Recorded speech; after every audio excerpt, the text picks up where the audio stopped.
The sun blazed fiercely in the sky, its rays piercing through the air with an intensity that seemed almost otherworldly.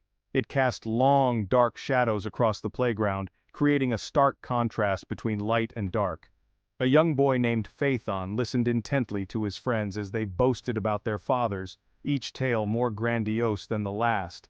They bragged about their fathers with pride, their voices filled with admiration and awe. One boy boasted that his father was a mighty king, ruling over vast lands and countless people. Another claimed his father was a legendary warrior, known far and wide for his bravery and skill in battle. Phaethon's heart ached with a longing he could not name, a deep yearning to belong and to be proud of his own heritage. His mother, Clymene, noticed the sadness in his eyes and the weight on his young shoulders.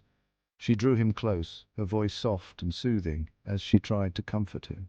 She began to tell him a story, one that she had kept hidden for so long. He was not a mere mortal, she revealed with a gentle smile. His father was Helios, the radiant god of the sun, who rode his golden chariot across the sky each day. Phaethon's spirit soared with this revelation. He carried the blood of a god within him. The pride and excitement in his heart knew no bounds. But a seed of doubt had been planted in his mind. His friends scoffed at his claim, their laughter ringing in his ears. They did not believe him, dismissing his words as mere fantasy and imagination. Phaethon was determined to prove them wrong. He would show them that he was indeed the son of a god. With unwavering resolve, he set his sights on a journey to his father's golden palace in the heavens, ready to claim his divine heritage and prove his worth.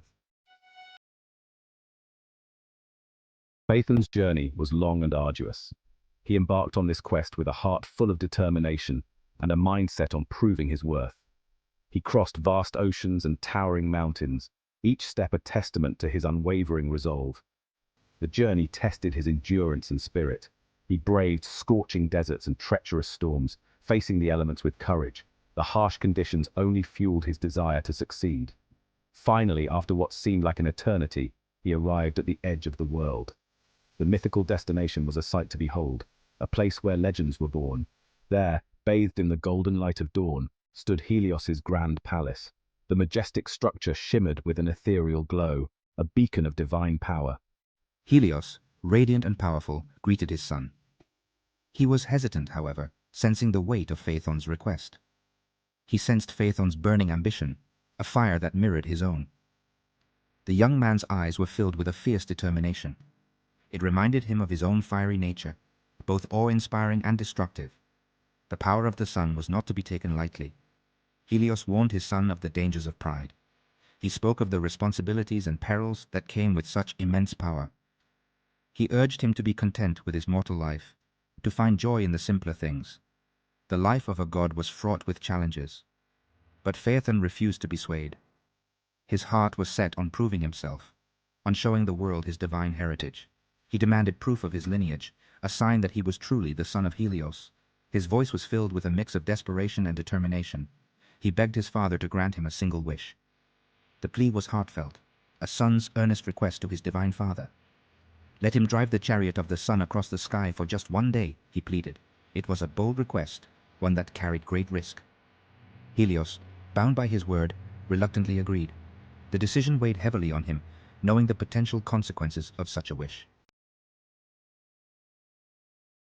Helios led Phaethon to the celestial stables, a place where mortal eyes had never gazed.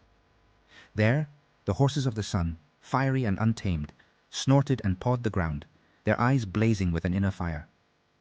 They were creatures of immense power, barely contained, their muscles rippling under their glowing coats. Even Helios, the sun god himself, approached them with caution, knowing well their unpredictable nature. Helios gave his son a final warning, his eyes filled with a mix of love and fear. "The chariot is not a toy," he said, his voice grave. "The horses are wild, the path is treacherous, fraught with dangers unknown to mortals. You must heed my every word," he emphasized, his tone leaving no room for doubt.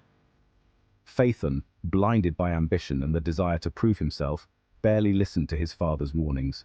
He was eager to prove himself worthy of his divine heritage, to show the world that he was more than just a mortal. He just wanted to silence the doubts that gnawed at him, the whispers that questioned his lineage and his worth. The chariot, forged from gold and fire, shimmered in the pre-dawn light, a marvel of divine craftsmanship. Helios helped Phaethon into the driver's seat, his hands steady, despite the turmoil in his heart. He placed the reins in his son's trembling hands, feeling the weight of the moment.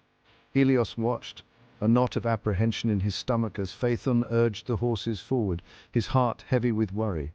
They shot into the sky, leaving a trail of fire in their wake, the dawn breaking with a blaze of glory and uncertainty.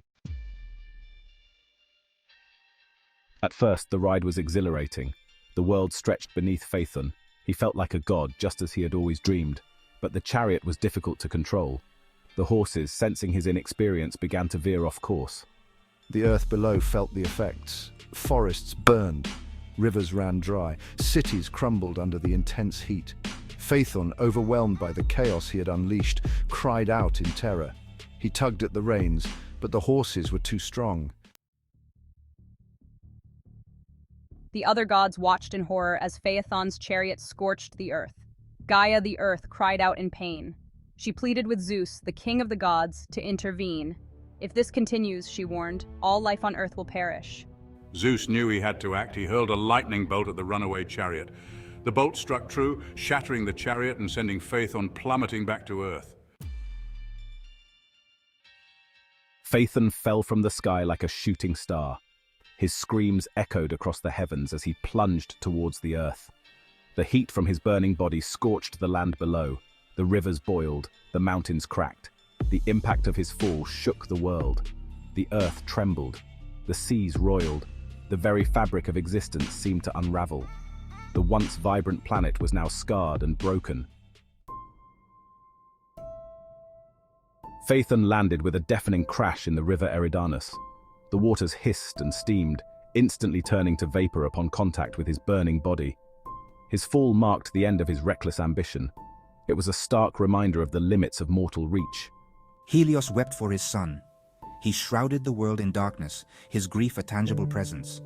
But even the sun god could not undo what had been done. The damage was too great. The scars of Phaethon's hubris would forever mar the earth.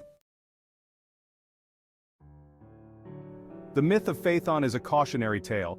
It reminds us that ambition, while a powerful motivator, can also be our undoing. Phaethon's desire to prove himself, to claim his birthright, led him to make a reckless choice. He failed to heed the warnings of his father. He overestimated his abilities, and the consequences were catastrophic. In our own lives, we must strive for balance. We must nurture our aspirations, but temper them with humility. We must recognize that there are forces greater than ourselves. And we must remember that true success lies not in achieving godhood, but in living a life of purpose and meaning.